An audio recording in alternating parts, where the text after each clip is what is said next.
Selamat malam kepada Bapak Andi dan juga teman-teman saya sekalian. Perkenalkan, nama saya Gabriela Taniali, saya dari kelas F.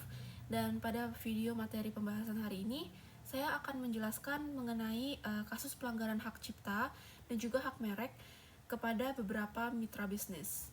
Baik, perlu diketahui sebelumnya bahwa kasus hak cipta ini saya akan membahas mengenai kasusnya Neinis Food yang kasusnya ini ada di Indonesia, dan juga sedangkan kasus hak mereknya itu berhubungan dengan IKEA Swedia dan juga IKEA Indonesia. Nah, tapi sebelum saya menjelaskan materi pembahasannya, saya akan memaparkan sedikit mengenai apa itu franchise atau yang disebut juga dengan waralaba. Jadi, secara singkatnya, franchise itu merupakan sebuah kerjasama di bidang usaha antara pemilik merek dagang, produk atau franchiser dengan franchisee yang diberikan hak untuk menjalani sebuah usaha yang didasari pada perjanjian dan ada jangka waktu tertentunya. Kemudian dalam peraturan di Indonesia, hukum ini tuh tercatat pada Peraturan Menteri Perdagangan Republik Indonesia Pasal 71 tahun 2019. Bunyinya itu berisi, waralaba adalah hak khusus yang dimiliki oleh perseorangan atau badan usaha terhadap sistem bisnis dengan ciri khas usaha dalam rangka memasarkan barang dan jasa yang telah terbukti berhasil dan juga dapat dimanfaatkan oleh pihak lain berdasarkan perjanjian waralaba. Setelah kita mengetahui sedikit mengenai franchise, maka untuk membahas permasalahannya akan lebih semakin mudah untuk dikenali karena kita sudah mengerti apa yang dimaksud dengan franchise itu sendiri.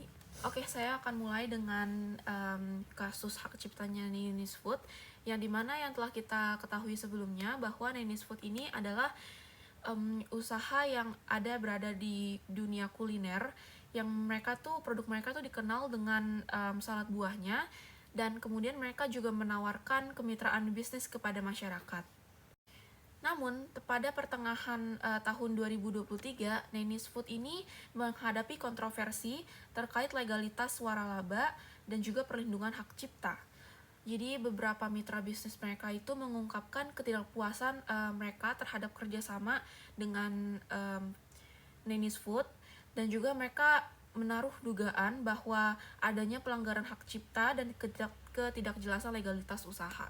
Kemudian laporan per laporan, mitra bisnis Neinis Food ini mengeluhkan bahwa mereka tidak menerima pelatihan yang memadai dan juga produk pemasokan mereka itu tidak fresh, yang dimana harusnya buah itu fresh ya.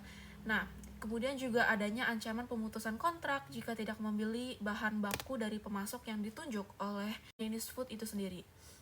Nah, permasalahannya Neinis Food di sini adalah bahwa mereka kan nggak ada kejelasan mengenai legalitas usaha yang telah dilaporkan oleh mitranya sebelumnya.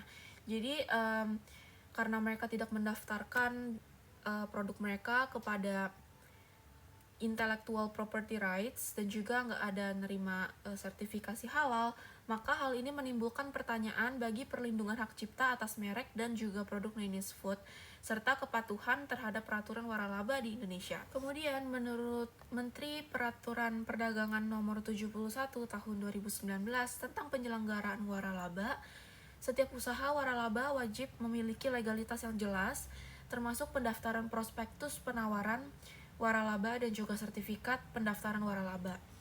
Nah, dalam kasus Neinis Food ditemukan bahwa usaha tersebut belum terdaftar dalam peraturan HAKI, dan juga mereka dianggap melanggar peraturan yang berlaku di Indonesia. Dan juga selain daripada itu, dari perspektif perlindungan hak cipta, penggunaan merek dan produk tanpa pendaftaran resmi dapat menimbulkan sengketa hukum. Kemudian mitra bisnis yang merasa dirugikan memiliki hak untuk menuntut perlindungan hukum atas pelanggaran hak cipta dan juga ketidakjelasan legalitas usaha. Nah, kebetulan dalam kasus Neinis Food ini sendiri tidak ada ditemukannya bahwa Neinis Food ini dituntut kepada pengadilan, sehingga untuk penjelasan kasus hak ciptanya Neinis Food hanya berakhir di sini. Baik, pada topik yang kedua ini saya akan membahas mengenai IKEA Swedia versus juga dengan IKEA Indonesia yang berhubungan dengan tentunya hak merek. Jadi yang telah kita ketahui sebelumnya, IKEA ini adalah perusahaan retail furnitur asal Swedia yang didirikan oleh Ingvar Kamprad yang telah menjadi merek global saat ini dan juga dikenal luas. Namun, ternyata di Indonesia, IKEA itu menghadapi sengketa hukum terkait dengan hak merek dengan perusahaan lokal di sini, yaitu dengan nama PT Ratania Katulistiwa yang juga menggunakan nama IKEA sebagai akronim dari Intan Katulistiwa Esa Abadi. Jadi secara garis besar unsur nama mereka itu sama. Oke, saya akan menjelaskan kronologi sengketanya waktu mereka mengalami permasalahannya. Jadi awal ini bermula pada tahun 2006 dan juga 2010 yang dimana Inter IKEA System BV mendaftarkan merek IKEA di Indonesia untuk kelas 20 dan 21 yang mencakup produk furnitur dan peralatan rumah tangga. Kemudian pada tahun 2013 ada PT bernama Ratania Katulistiwa mendaftarkan merek IKEA di Indonesia dengan alasan bahwa merek tersebut adalah akronim dari nama perusahaannya. Disusul dengan tahun 2014, PT Ratania Katulistiwa menggugat Inter IKEA System BV di Pengadilan Niaga Jakarta Pusat dengan alasan bahwa merek IKEA milik Inter IKEA System BV tidak digunakan selama 3 tahun berturut-turut sejak pendaftarannya, sehingga dapat dihapus sesuai dengan pasal 61 ayat 2 Undang-Undang Nomor 15 Tahun 2001 tentang merek. Kemudian pada tanggal 17 September 2014, Pengadilan Niaga Jakarta Pusat mengabulkan gugatan PT Ratania Katulistiwa ini dan mereka memerintahkan penghapusan merek IKEA milik Inter IKEA Systems BV. Dan pada tahun 2015, Inter IKEA System BV mengajukan kasasi ke Mahkamah Agung. Dan pada tanggal 2 Februari 2016, Mahkamah Agung akhirnya menolak kasasi Inter IKEA System BV dan menguatkan putusan Pengadilan Niaga Jakarta Pusat. Jadi setelah adanya kronologi permasalahan yang terkait dengan hak merek, maka adapun pertimbangan Mahkamah Agung dalam putusan nomor 264 HKI 2015 yang menilai bahwa Inter IKEA System BV tidak menggunakan mereknya di Indonesia selama 3 tahun berturut-turut sejak pendaftaran, sehingga sesuai dengan ketentuan hukum, akhirnya merek tersebut dapat dihapus.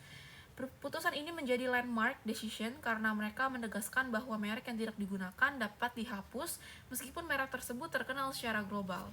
Adapun kasus ini menyoroti bahwa pentingnya penggunaan aktif merek di wilayah pendaftarannya. Meskipun Inter IKEA System BV merupakan pemilik merek IKEA secara global yang which is itu dari Swedia, ketidakaktifan dalam menggunakan merek tersebut di Indonesia memberikan peluang bagi pihak lain untuk mengklaim hak atas merek tersebut. Hal ini menunjukkan bahwa perlindungan merek tidak hanya bergantung pada pendaftaran tetapi juga pada penggunaan aktif dan kontinuitas merek di pasar. Jadi itulah pembahasan materi yang saya paparkan hari ini. Semoga materi mengenai hak cipta dan juga hak merek khususnya dalam pelanggaran kasus hukum di Indonesia dapat menjadi materi yang berguna bagi halayak umum. Terima kasih Pak Andi dan juga teman-teman saya sekalian. Saya pamit undur diri. Sampai jumpa.